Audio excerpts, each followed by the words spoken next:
Welcome to Mixed Reality, Stranger Things Have Happened, with Kat Harris, Technical Evangelist, Microsoft. Friends!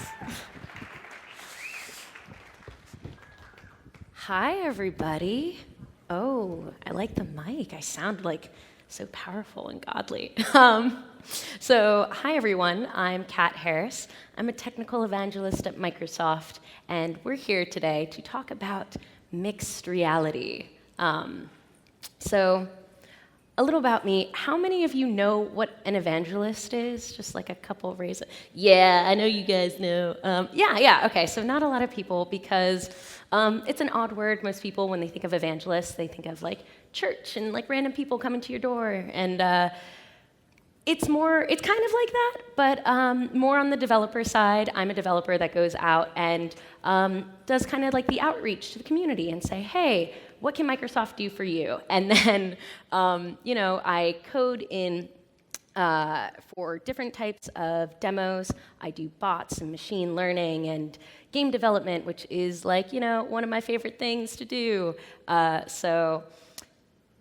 Virtual reality and mixed reality, of course, kind of roll up into that. And so I was super excited when Microsoft kind of entered the space with the HoloLens and kind of pushing this new kind of reality forward, though mixed reality was a term that was coined actually sometime in the early 90s. So right now we have this physical reality, and this is the reality we all know and love. It's the one that we're touching and sitting down in the chair, and there are other humans around us, and everything is yay. And then we have this digital reality. So the digital reality is this virtual reality that we've created with bytes and bits, and it's real, but it's not real. So where does mixed reality come in?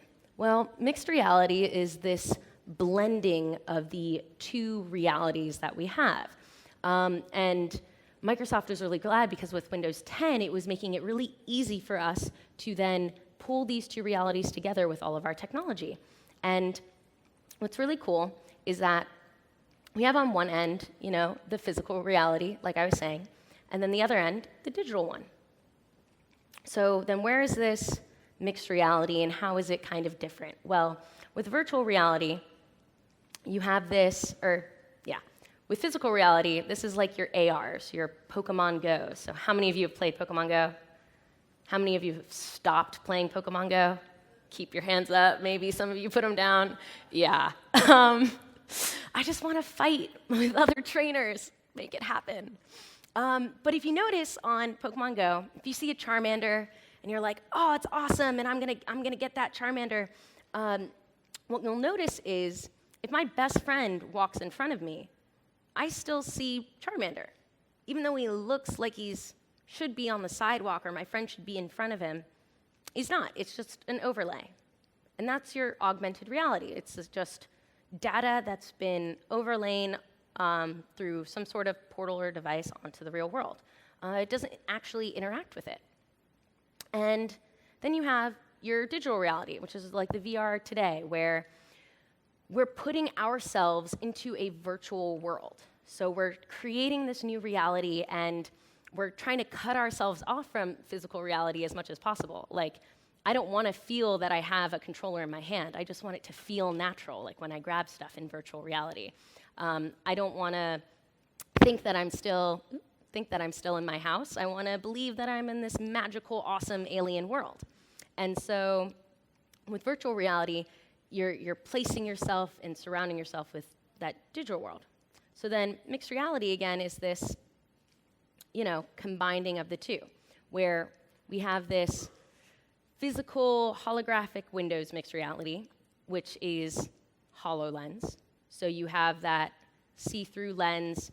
It's more of pushing these virtual objects into the physical world and having them interact that way. And then on the other side, we still have Windows mixed reality, but it's more of an immersive headset. It's where you're placing yourself and having awareness still of physical environments and like people, places, and things, in this immersion. So it's cooler. You can still have that 6 degrees of freedom. You can still like walk around, and it has environmental awareness. So mixed reality is that whole spectrum. It can go from one end to the other. And it's like, okay, so why do we care about this? Well, we have numbers. So the IDC did this really cool survey, and it forecasts that by 2020, there are going to be 76 million headsets, HMDs, out in the market, which is, kind of a huge number. It means it's been growing, growth 7 times the market forecasted through 2020. That's awesome for this industry. I'm really excited. It's one of my passions. And so seeing that growth is great, because there were other waves of VR in, there's a little one in the 60s, there was a huge one in the 80s and 90s, and now this is kind of like, everyone says the second wave, even though it's like the third, and some people can argue it, but yeah, we've been in VR before, and now that we have all this technology, it's coming to fruition, and people are like, no, this is it. This is the years and the decade that we're going to nail mixed reality. So again, I kind of talked about the HoloLens earlier. So the HoloLens is the one on the right side. Just wanted to make sure I got my right and my left. So what's cool about the HoloLens, it is an untethered device. This is Microsoft's device. We made everything in this. This is years of research. This is, in my opinion, like the perfect device to kind of showcase what Microsoft is capable of. We have a bunch of smart people, and they all worked, and we had people studying sound waves and how it works, so you can do spatial sound in this device. So they were studying, okay, well, how does a human interpret a sound coming from my right side versus above me versus behind me? And how does my brain know, like, how that sound is, how it can pinpoint that sound? Then we have environmental awareness with the HoloLens with spatial mapping. So you can't really see it in this picture, but there are sensors within the device that allow you to map out your world. So it can tell that this is a stage, this is a flat surface. There's another surface there. There's a kind of mound right there, and then it would be able to sense like some people in the audience with chairs and holes and create the world around me that developers could then pull in that mesh and use within their own applications. The other cool thing about it is that it's untethered. So I can just put it on my head, and it is a Windows 10 device. So it's running a full version of Windows 10, and I can walk around, and yeah, it's pretty much anything that you can do with a Windows 10 device, you can do with the HoloLens. And then you have, again, on the other side, these new immersive headsets that are coming out. And they're really cool, too, because all you have to do is plug and play. Just plug it in. You don't have to set up other stuff because it has, again, that environmental awareness. It knows that you're moving from side to side instead of just, gyroscopic data. So it's really pushing that limit of, blending the realities. And that's what's really cool and great about all these new headsets coming out and all these new technologies and advancements that we're doing. And so most people think, oh yeah, Kat, but this is just for gaming, right? You came from the gaming world. This is just in that little bubble. I'm like, no, we're Microsoft. We work with millions of companies, and we work in all different types of industries. So you have creativity and design where people are creating models and then being able to push those models to a 3D printer and actually print out the models that they were designing with the HoloLens. You can do it in industry like architecture and manufacturing and assembly. There was a really cool video that was released last week of a manufacturing company going around and picking out bolts and stuff for, I think it was yarn or like sewing. And so they were like, oh, well, which bolts do we need for this huge factory? And so they would just put on the headset and go along this assembly line and just pick out everything they needed. And the headset was just feeding them live data of what they needed for this one round through. And then, of course, the medical industry. Huge industry, and doctors can train and learn and study the human body. We have this great application on the HoloLens already that does the human anatomy and kind of scales it back so you can see the skeleton and the muscles and the skin and how it all comes together and the organs within the human. So it's just another way that, another tool that medical professionals can use in their day-to-day work. And of course, we have the entertainment industry, and that's the one with games, because games on the device are also awesome. One of my favorite experiences on the device is RoboRaid. So if you have a chance, you can go try it. But yeah, it can be used in all different scenarios, and that's what people are using the device now. They're exploring which areas or what industries or how we can push mixed reality forward and really benefit from it. And then it's like, okay, well, there's a bunch of different companies that are doing this. So what makes Microsoft different? And so it's like, okay, well, again, like I was saying before, this is years of research. So we've done a bunch of studies. We've used all of Microsoft, from like our hardware department to our software department, to bring you these really cool experiences where, again, you have that 6 degrees of freedom. So you can move around. Again, the HoloLens is tetherless, so you can walk around your whole world. I could scan an entire building if I wanted to. And, you know, just like that movement from side to side in a device, kind of hard to do. Some VR devices don't do that unless you like put up those external sensors, and then it can do like the HMD side-to-side movement instead of just gyroscopic. The other cool thing is that this single consistent user interface. So in the center up picture, you see this kind of menu system. That menu system is the same on the HoloLens. It's the same on the Windows holographic platform, and then it behaves very similarly to our Windows OS. So when you hit like the Windows key, and you have that start menu pop up. So that single interface to make it very easy for users to then, you know, go from your desktop to, you know, your mixed reality headset or put on that HoloLens. It's a very similar experience. And then we have, you know, effortless setup, like I was mentioning before, just plug and play or just place it onto your head and turn it on. We have our Windows Store. So this goes back to, we're creating a one Microsoft. So the store here is the same store that has all the universal Windows applications that we have. So if I wanted to make a really cool application that could be on both like the HoloLens and my PC, I would create a universal Windows platform application, a UWP. And then, you know, I would say, okay, I want to pull in this holographic API. And then it would be like, okay, well, now we have all the APIs and libraries that we need to use it on the HoloLens. I'm like, awesome. Well, I also just, you know, I kind of just want to have a PC version of the application, you know, in case people don't have HoloLenses. It's a bit expensive.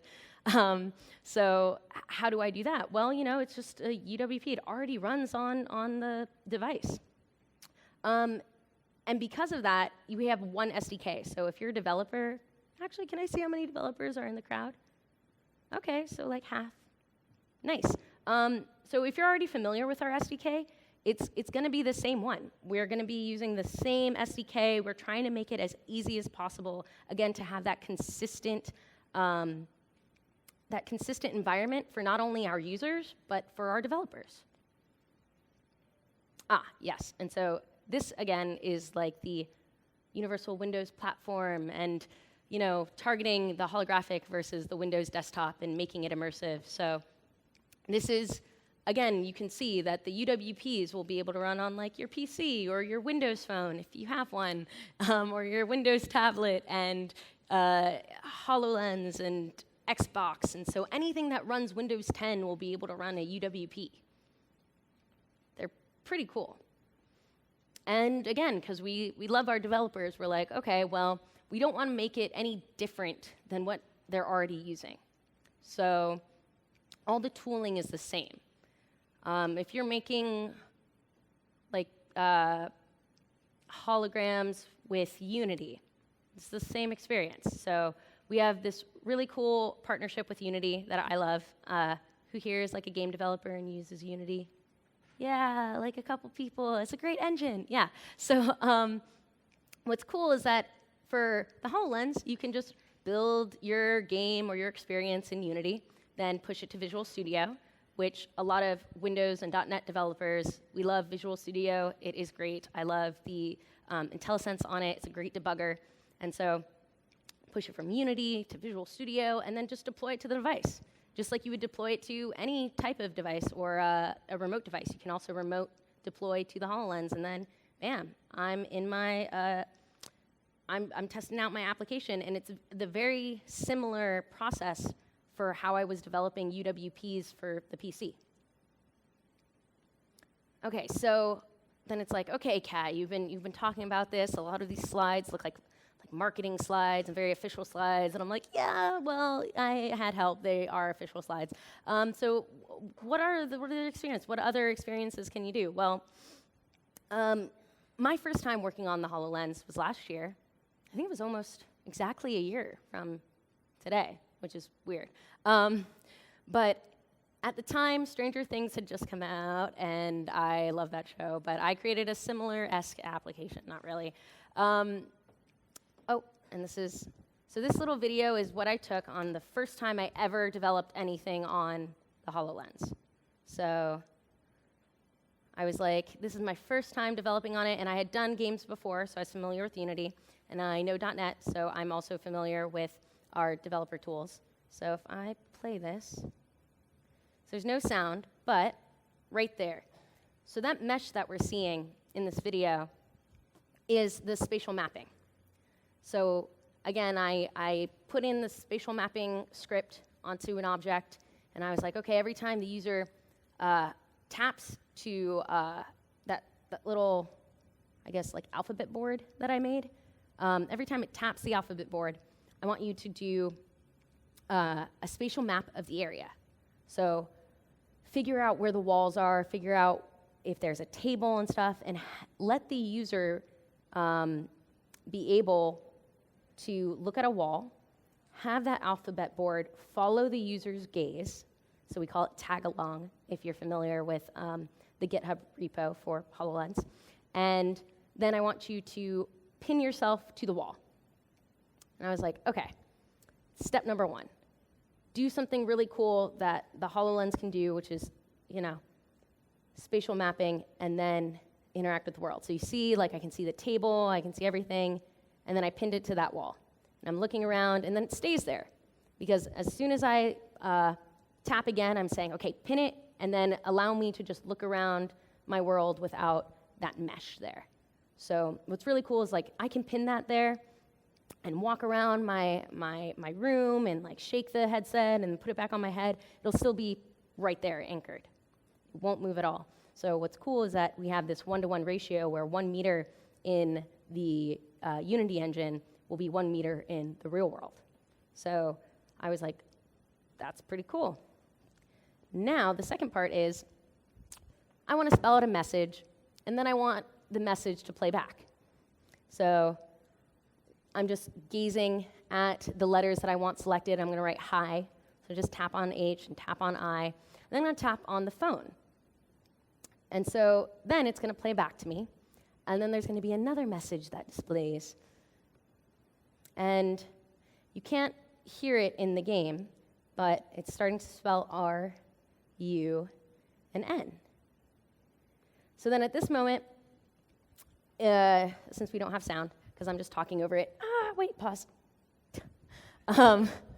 Since we don't have sound right now, I was like, okay, well, the third cool thing about this video is spatial sound. So if you're wearing the device, like I was talking about earlier, there's this really creepy monster behind you, and it goes, and you're like, oh my gosh, and it actually sounds like it's behind you. So you turn around, and then there's nothing there. That was just a wall decoration. That's not, the thing with the finger is a wall decoration. It's not the monster. So I'm like, where is it? I don't see anything. And then you look back, and it's like, it's there, it's in the wall, it's gonna eat you. And that's my version of a Demogorgon. So I'm just like, cool. I made this really quickly. It took a day, but that's because, again, I'm already familiar with these tools. So if you're already kind of familiar with the tools, it's really easy. And what's great is that these tools there's a bunch of tutorial, the community is great. And so it's like, awesome, okay. Well, this is just for holograms. What if I wanted to build it again and kind of see what it looks like in a different, more occluded, more immersive experience? Well, I did that. So I was like, okay, cool. Let's see how hard it would be to then place a holographic application and make it more immersive. So again, first thing we'll notice, when developing with the HoloLens, what's really, really cool is that you put these virtual objects in the real world, right? So guess what you don't have in a virtual world? Any takers? Yeah. The real world, good job. I would have chocolates because I should have brought some out and then thrown them to people who ask questions. Past Catherine.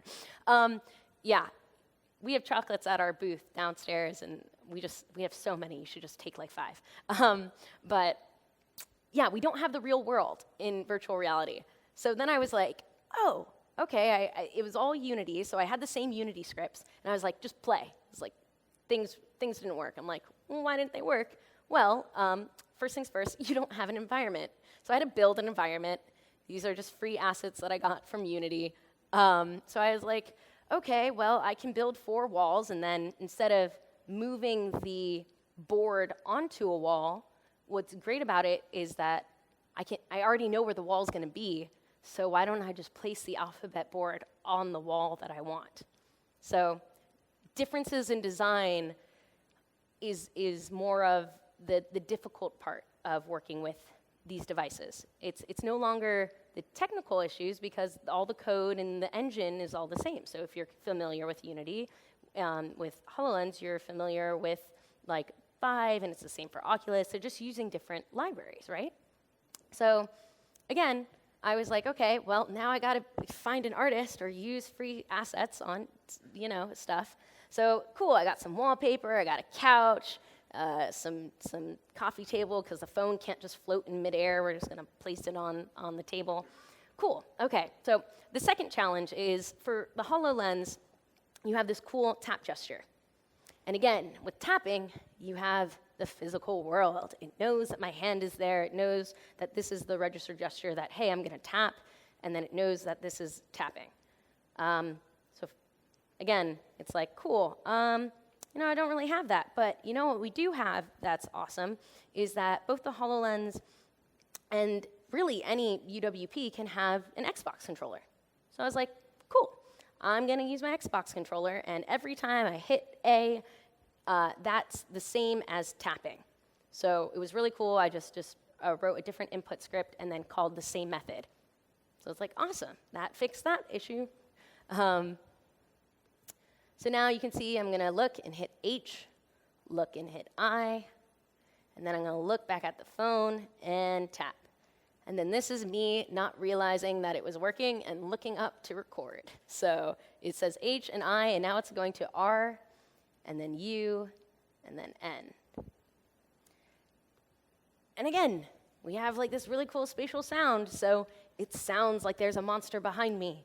And I'm going to turn around, and then, wait for it. We're going to turn around. Where's the monster? We don't know. Help. What I realized is scarier is that you're in a room with no doors. That I was like, maybe I should put a door in there. Forgot. So it's like, and then the monster pops out, and it's scary, and yeah.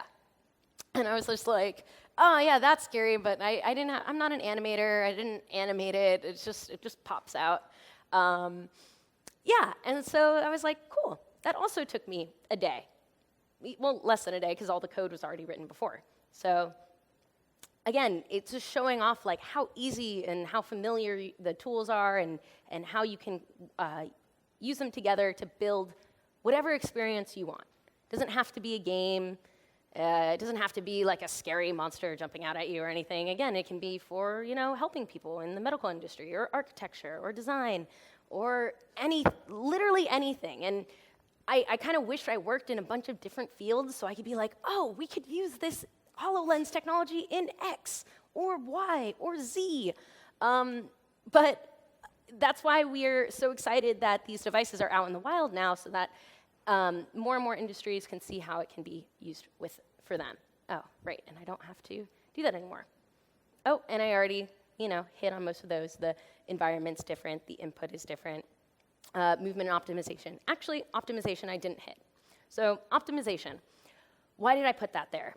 Well, in, most VR cases, you have this huge desktop, this awesome graphics card that is powering your experience. So with the HoloLens, you don't have that. It is a mobile device. So with Unity, it's a game engine. If you want to make lots of particles and lots of cool effects, so you can do that. And if you're building on a desktop, it'll run really, really smooth and nice. Once you port it to the HoloLens, though, again, it's a mobile device, just like if you're developing for the phone. If it looks good on your PC and then you're like, oh, I'm going to port this to iOS or Android, it'll crash your phone or it'll kill battery within a couple minutes. Like, you have to take these considerations for a mobile device, so use lighter shaders. What's cool is that Microsoft has a bunch of these tools on our GitHub of different shaders that you can use for different effects that are already optimized. So for my experiences, I used those shaders for all the lights and stuff, but the phone and the monsters didn't have those shaders because it was, very small assets that aren't doing much.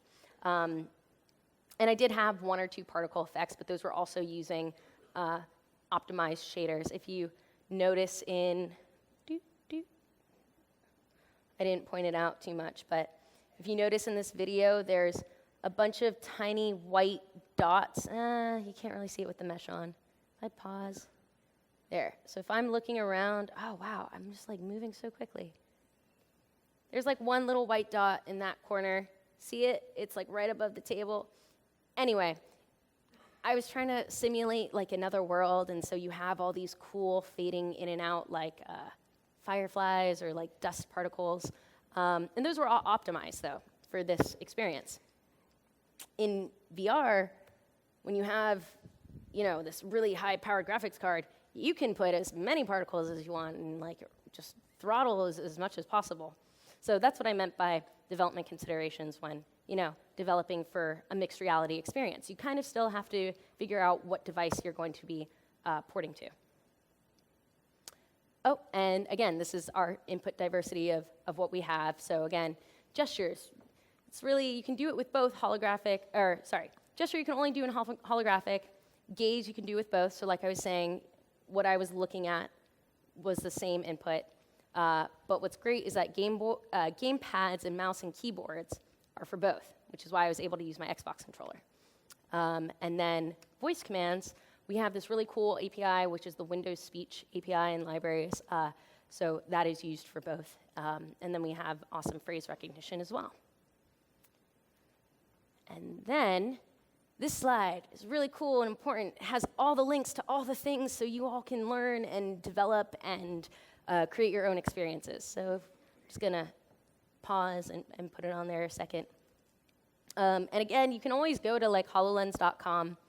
That is a great resource, and just go to the dev site or look at the new blog posts that we put out there. Yeah, and so if you want to sign up for one of the newer, more immersive headsets, you can. It's aka.ms/IWantMR. Mixed reality, woo! And the HoloLens are available today. You can sign up you can go to the Microsoft Store, try and buy one there, and I don't know how long it'll take to get one.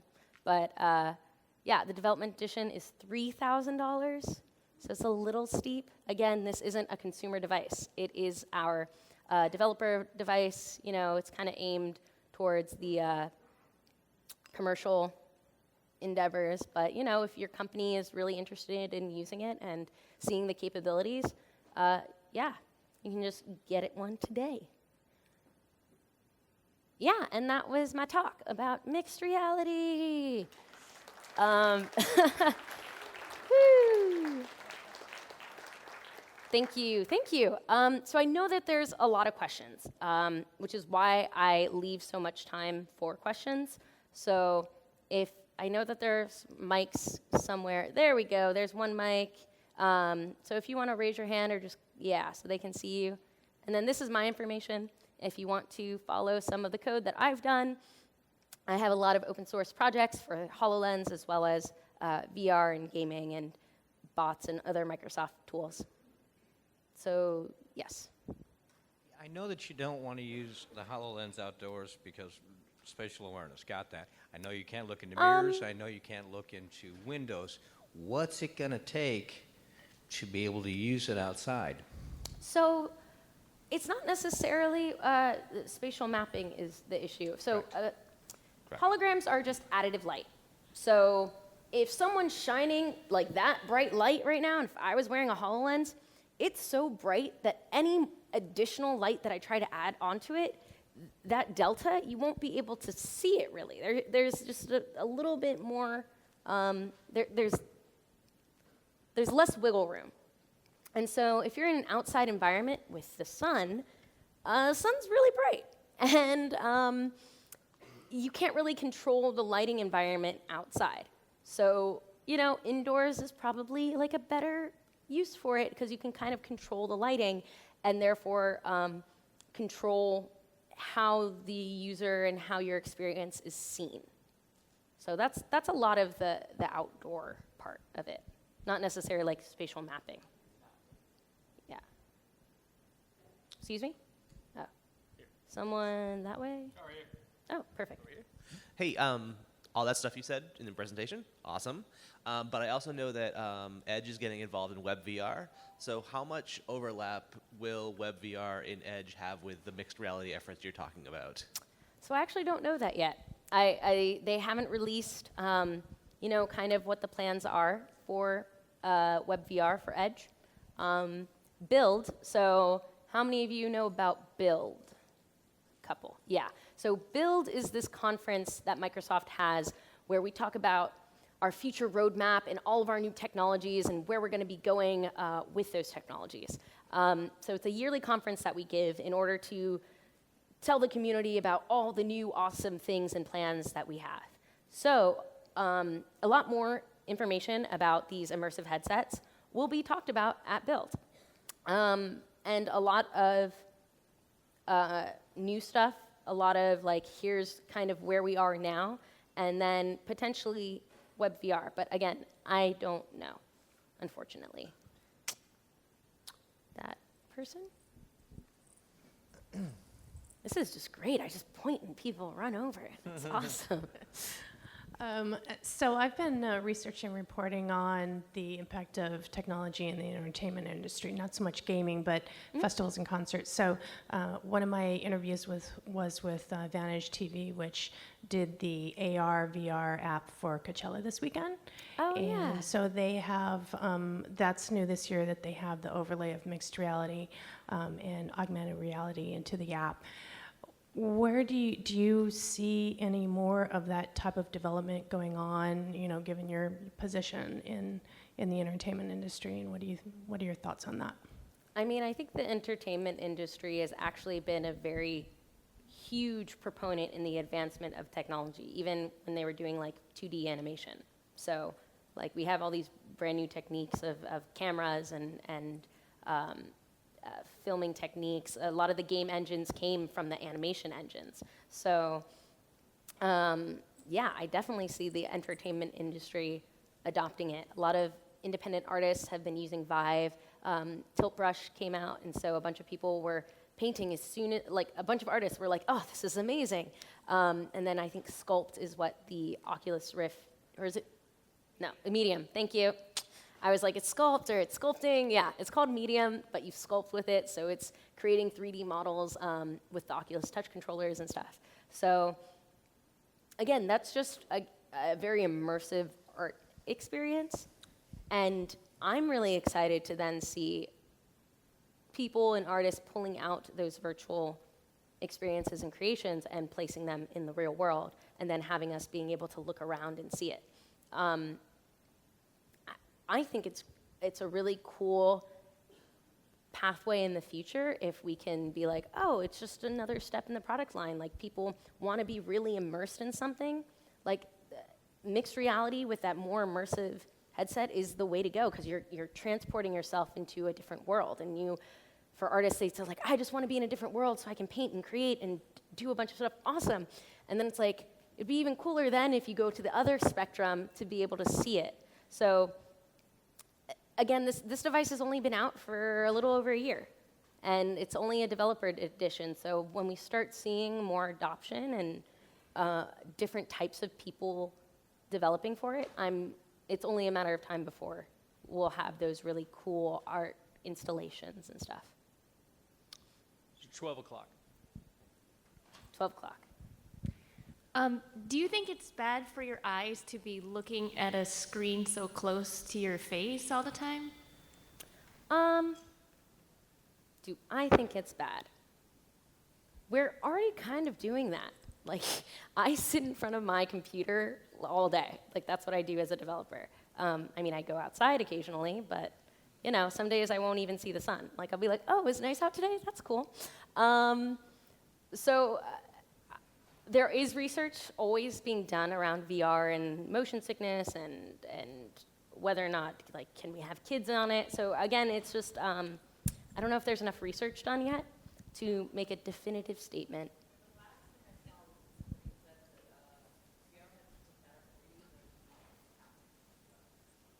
See, new studies coming out all the time. So again, I'm not a doctor and I haven't done studies, so I can't answer that. But again, the HoloLens is slightly different. You're not really looking at objects really close to your face. It seems like they're, placed in physical reality. If I place something around you, I'm still like, look. Anyway, yeah, I can't really answer. 1, 2, right here. Whoever gets it first. Run, fight, do something. Hey, Kat. Hi. You guys did a HoloLens hackathon last year. Yeah, And I it was was super at 2 of cool. them. And I know Michael gave a talk, and it was like pretty damn inspiring talk. Michael's in the first row. Yeah, I see him. 2 questions. Are you guys going to do that again? And then second question, have you seen a market where HoloLens has been really, like, everyone wants it? Everyone wants to develop with it over other markets? Yeah, so question 1. Myself and another colleague, Adam Tuliper, are trying to create a HoloLens hackathon in late June. There is also another XR, because it's like all the realities. I'm trying to get like XR to be like a thing. So if everyone can start using it, that would be great. So an XR hackathon in October. So there was one done last year in October for MIT. MIT Media Labs and Microsoft and a bunch of other companies came together to put on a hackathon. And we had all the different types of technologies there. And we had industry professionals as well as students come together to create very cool experiences. I think it was around 300 people. And so they're trying to do it again this year. And so yeah, again this year, but on the West Coast, and trying to, capture this entertainment and creative atmosphere that we have here in LA. So that will most likely be happening in October. As for your second question, which industry is adopting it or loves the technology?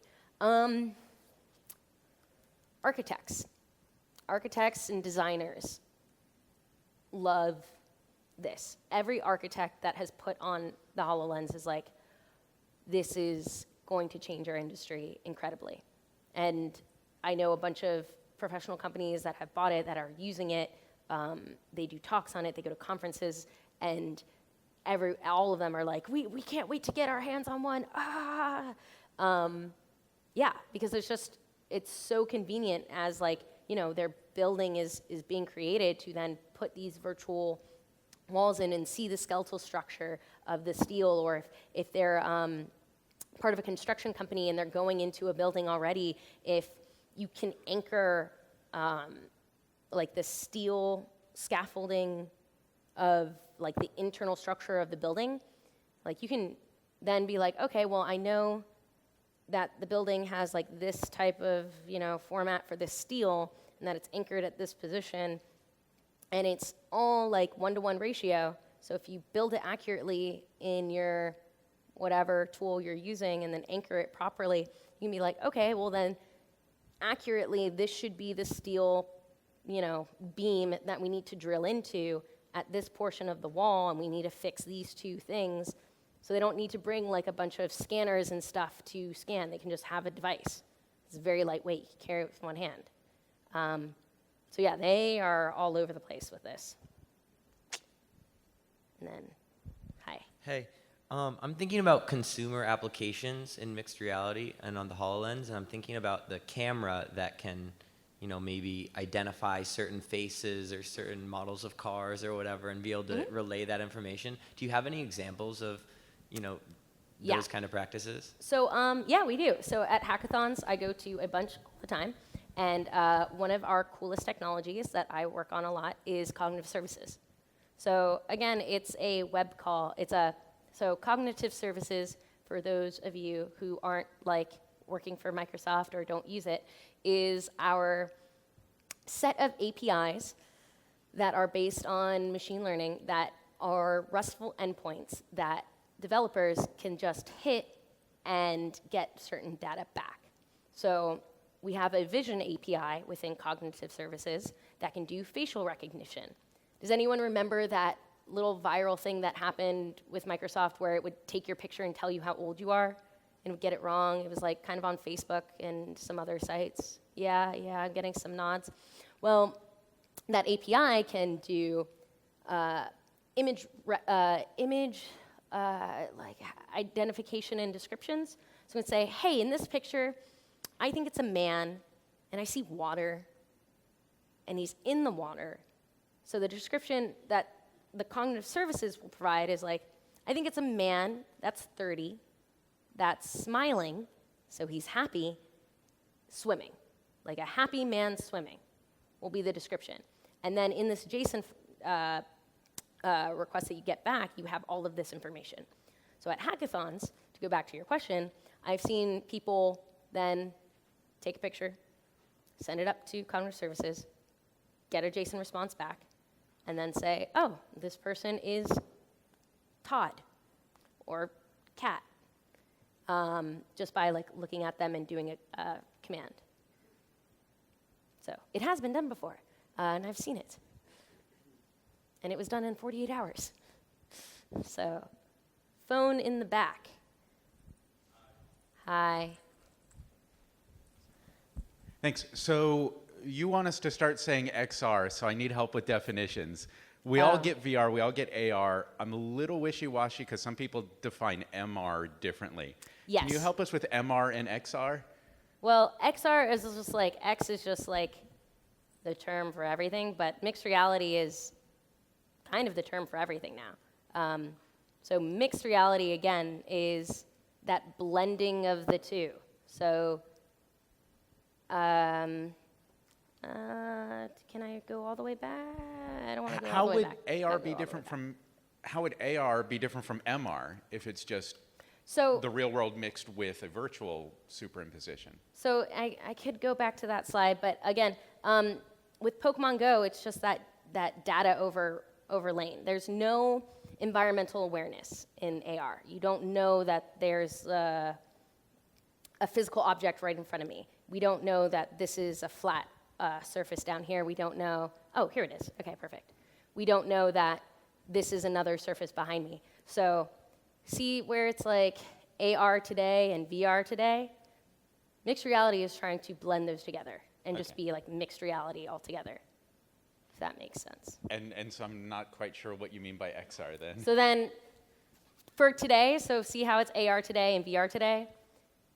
Mixed reality isn't completely out yet. So in groups, instead of typing out virtual and having like a certain virtual reality and augmented reality and mixed reality, because it's today, it's not, in the future, which the future is soon. Again, build is in May.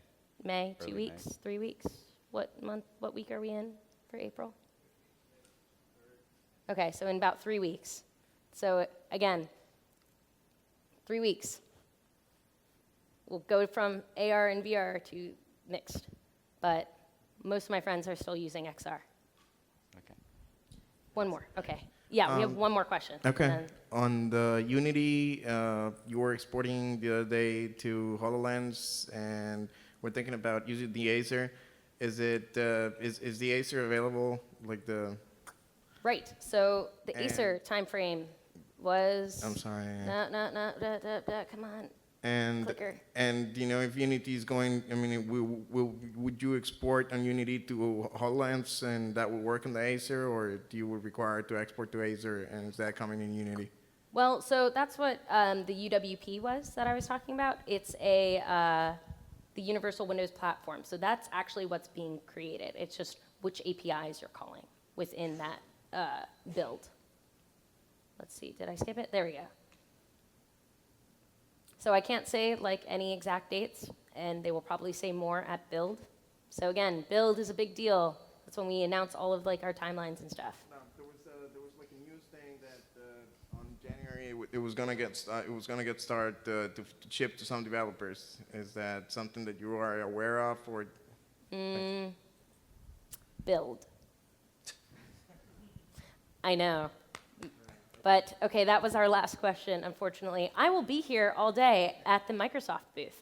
So we have this really cool Easter egg hunt that we made with one of our really good friends, After Now. They are here in LA. And so you can go and, hunt some eggs and have a firsthand experience of the HoloLens down in the expo. So thank you all very much.